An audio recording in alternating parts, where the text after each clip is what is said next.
Le budget du Québec sera déposé mardi. Que devrait-il contenir? Notre CA du vendredi avec Caroline Senneville, qui est la présidente de la Confédération des syndicats nationaux, la CSN, et Charles Milliard, le président directeur général de la Fédération des chambres de commerce du Québec. Bonsoir à vous deux. Bonsoir. Alors, on entend beaucoup de choses en ce moment. Geler les tarifs, baisser les taxes, envoyer des chèques. Tout le monde y vote ses propositions pour tenter d'aider faire face au coût de la vie qui augmente en ce moment. Vous en pensez quoi, Mme Senneville, d'abord? Est-ce que ce serait avisé d'envoyer un chèque aux Québécois dans le budget?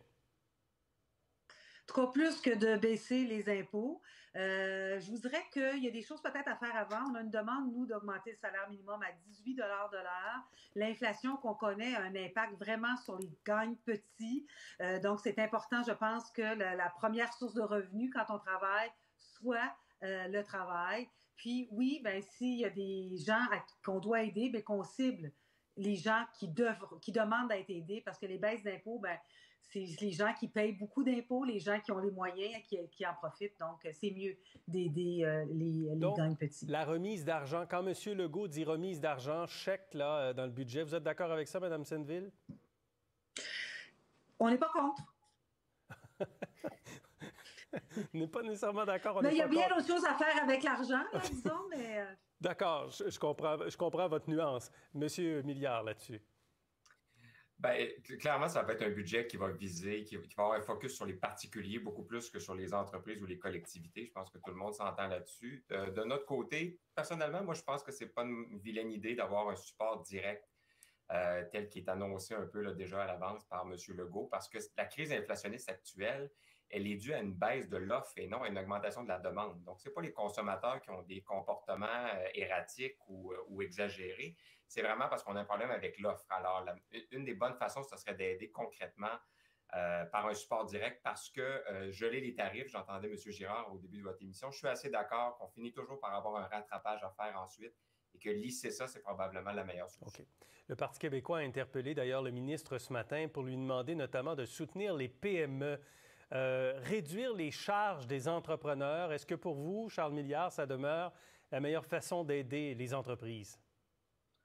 Bien, c'est une demande qu'on a depuis longtemps de réduire les charges à la marge pour les entreprises parce que on aime bien se comparer à l'Ontario, mais des fois, juste quand ça fait notre affaire. Mais quand on se compare à l'Ontario, justement, les charges, l'ensemble des charges sociales est plus élevé qu'en Ontario. Maintenant, il y a des charges là-dedans qui sont très importantes. Alors, je ne suis pas là pour dire qu'il faut amener ça à zéro, bien évidemment, mais je suis assez d'accord avec cette proposition-là que j'ai entendue aujourd'hui. OK. Caroline Senneville, vous en pensez quoi?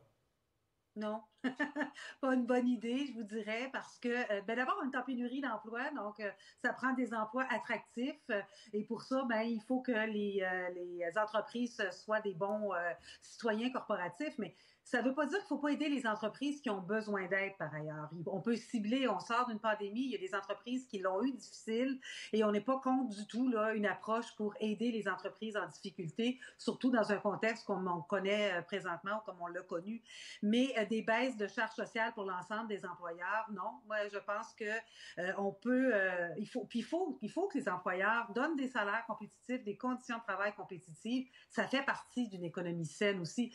On peut pas non plus demander d'une part de baisser les impôts, d'avoir moins de charges sociales, et d'autre part de demander à l'État d'aider plus les gens qui sont en difficulté, qu'ils soient des entreprises ou qu'ils soient des particuliers. Et là, Mme Senneville, vous demandez la fin des versements au Fonds des générations. Pourquoi? Parce que c'est de l'argent mal dépensé. Parce que le ratio de la dette brute PIB, 45 c'est la cible, on va l'atteindre cette année. C'est la cible qui était prévue pour 2025-2026, parce que le Fonds de génération, ça sert à faire baisser la dette, alors que ce n'est plus le problème que c'était il y a 20 ans, notamment par la baisse du taux d'intérêt. Puis parce que le Fonds de génération, c'est pour mettre de l'argent de côté pour pas que dans le futur, les gens soient dans le trouble. S'il faut faire ça au détriment de notre présent, il faut réinvestir, il faut qu'on soit capable de... On fait face à du délestage dans le système de santé. On a des problèmes de santé mentale, des problèmes de retard scolaire aussi à cause de la pandémie. On peut pas mettre le présent en mal pour mettre de l'argent pour le futur. OK. Monsieur Milliard, là-dessus? Ben moi, contrairement à ce que les gens peuvent penser, moi et Mme Senneville, on est souvent d'accord sur plein de choses, mais là, pas ce soir, parce que je suis pas d'accord sur la question du versement au Fonds des générations. Je pense que c'est une saine habitude en matière de finances publiques à garder. On sait très bien que quand on prend des pauses de remboursement ou d'investissement au gouvernement, souvent, ça devient des choses qu'on ne peut pas remettre de l'avant. Alors, investir dans le futur, c'est aussi une façon de préparer le présent, selon nous. Alors, nous, on est en Mais, faveur du maintien des versements. mais Charles Milliard, est-ce que l'argent qu'on met dans le Fonds des générations ne devrait pas aller davantage dans ce que M. Dubé a appelé sa refondation des services de santé, des programmes publics, la valorisation des professions, l'éducation notamment? Ben, voyons voir qu'est-ce qu'il y aura dans cette refondation. Là, on ne parle que du terme, mais on ne sait toujours pas qu'est-ce que ça contient. Alors, on verra la facture qui est attachée à ça après.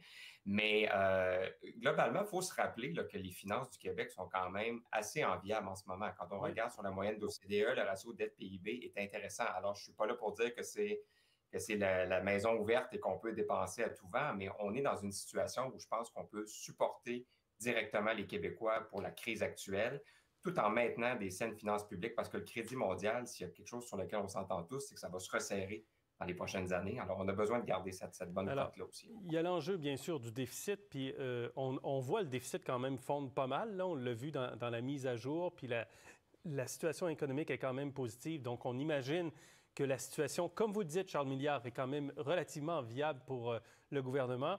Mais cela dit, il y a l'inflation, puis on est à 6 mois des élections.